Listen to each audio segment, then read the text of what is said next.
Be honest. How many times have you set a New Year's resolution, bought the gear, felt the hype, and then absolutely ghosted yourself 3 weeks later? It's not because you're lazy, it's because you're following a blueprint that's designed to fail. Today, we'll break down the core ideas of book Atomic Habits, how habits really work, why goals fail, and how tiny actions can quietly reshape your entire life.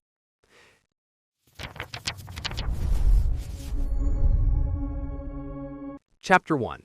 The Power of 1%. Most people believe that success comes from setting big goals. I want to lose weight. I want to be successful. I want to read more books. But Atomic Habits makes a powerful point. Goals don't determine success, systems do. Winners and losers often have the same goals.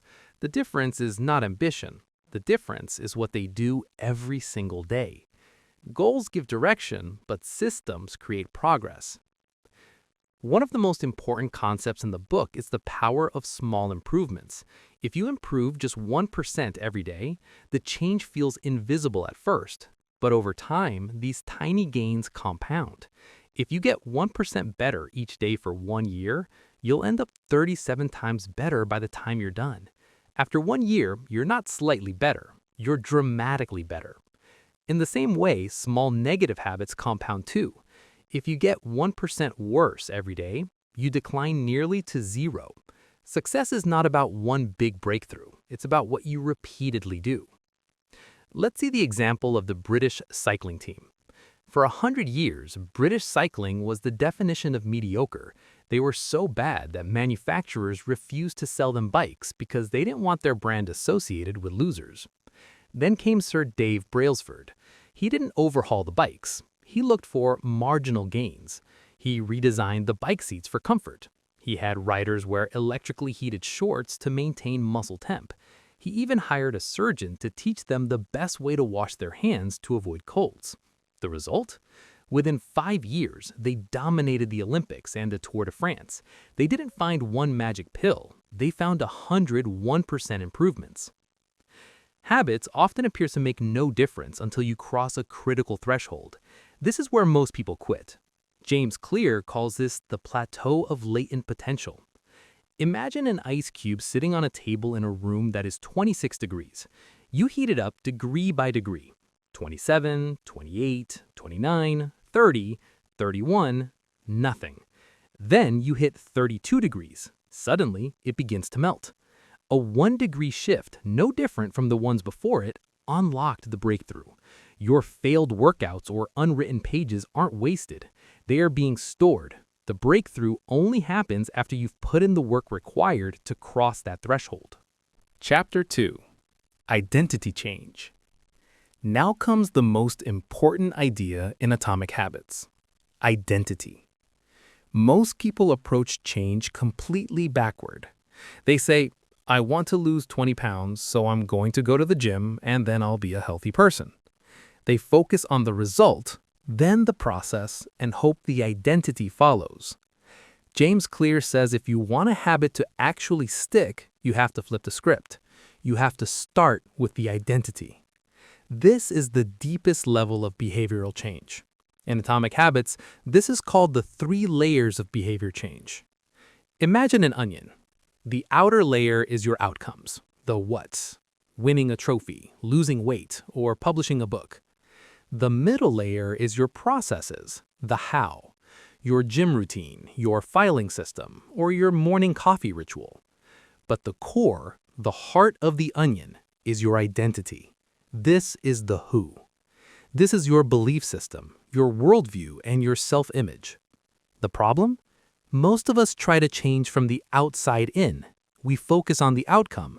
But the problem with outcome-based habits is that you're fighting against yourself. Think about this.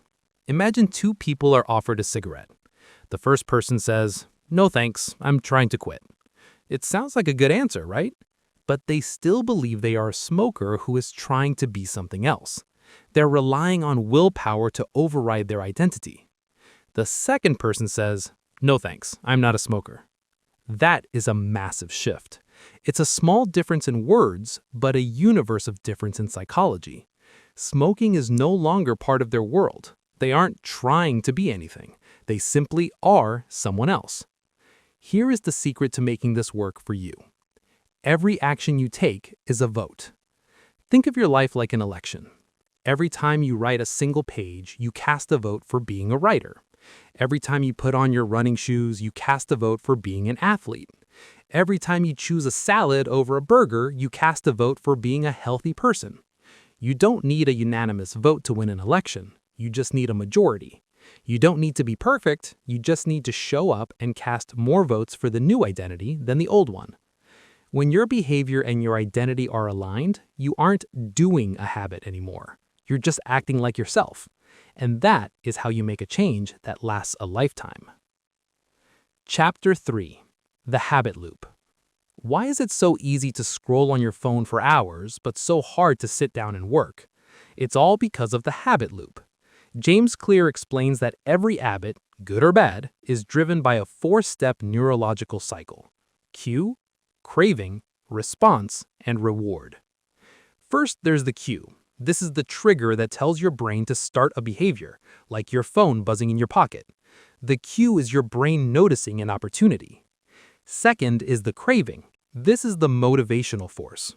You don't crave the phone itself, you crave the hit of dopamine you get from seeing who messaged you. You don't crave a cigarette, you crave the feeling of relief. You don't crave scrolling TikTok, you crave being entertained. Third is the response. This is the actual habit you perform. You reach out and unlock the screen. Finally, there's the reward. This is the end goal. The reward serves two purposes. It satisfies your craving, and it teaches your brain which actions are worth remembering for next time. You see the notification, you feel satisfied, and your brain learns, next time the phone buzzes, I should check it. If any of these 4 steps is missing, a habit won't stick. If the cue isn't obvious, you won't start. If the reward isn't satisfying, you won't do it again. If you want to break a bad habit, just flip them. Make the cue invisible, the craving unattractive, the response difficult, and the reward unsatisfying. The habit loop is the source code of your daily life. Stop trying to use sheer willpower and start hacking the loop. Understand the loop, and you can hack your own brain. Chapter 4. 4 Laws of Behavior Change. Atomic Habits explains how to build better habits using 4 laws of behavior change. The first law: make it obvious. Most of our habits are unconscious. You check your phone because it's sitting right next to you. You eat the cookies because they're on the counter. If you want to build a habit, make it visible. If you want to read more, keep a book where you can see it. If you want to exercise, lay out your workout clothes. The environment shapes behavior more than motivation ever will. The second law: make it attractive. Our brains are wired to chase dopamine. If a habit isn't exciting, you won't do it. You need to bundle what you need to do with what you want to do.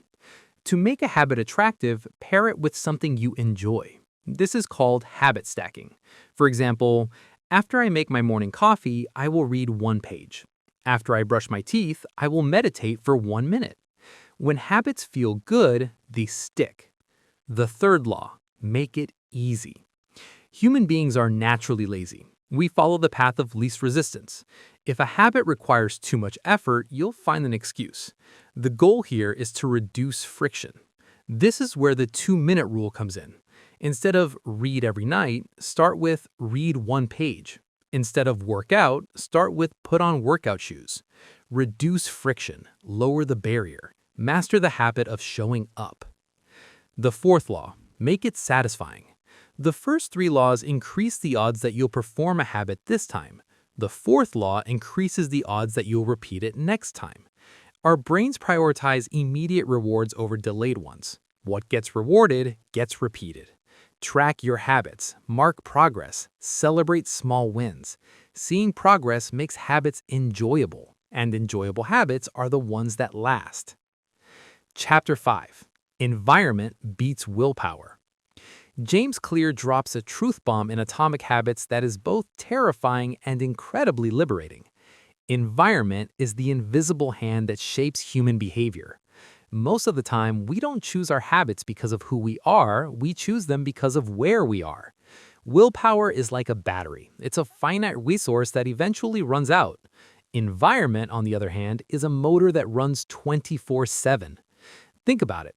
Why do you check your phone the moment you sit down at your desk? It's not because you're weak-willed, it's because the phone is sitting right there in your field of vision. It's a visual cue that triggers a craving. If your phone is nearby, you'll scroll. If unhealthy food is visible, you'll eat it. James Clear talks about a study involving choice architecture in a hospital cafeteria. Researchers didn't talk to the staff or give them a lecture on health. They simply changed how the drinks were arranged. They added bottled water to the soda refrigerators and placed baskets of water throughout the room. The result? Soda sales plummeted and water sales skyrocketed. Nobody used willpower to choose water. They chose it because it was the easiest option available. You are the architect of your own cafeteria. If you want to practice guitar more, don't hide it in its case in the back of the closet. That's creating friction. Instead, put the guitar on a stand in the middle of your living room. If you want to eat healthier, don't keep the apples in the bottom drawer of the fridge where they go to die. Put them in a big bowl right on the kitchen island. Your environment is the script for your life. If you don't like the story, change the set. Discipline fails when the environment is poorly designed. Instead of relying on motivation, design your surroundings so the right behavior becomes the easy behavior. Now, what happens when you fall off track? Because you will. Atomic Habits gives a simple rule: never miss twice. Missing one day is normal. Missing twice is how habits disappear. Consistency matters more than perfection. Atomic Habits teaches us that success is quiet. It's built through small actions, repeated daily, driven by identity, supported by systems. You don't need to change everything. You just need to start small and stay consistent. If this video helped you, like it, subscribe, and comment below. Which habit are you building today?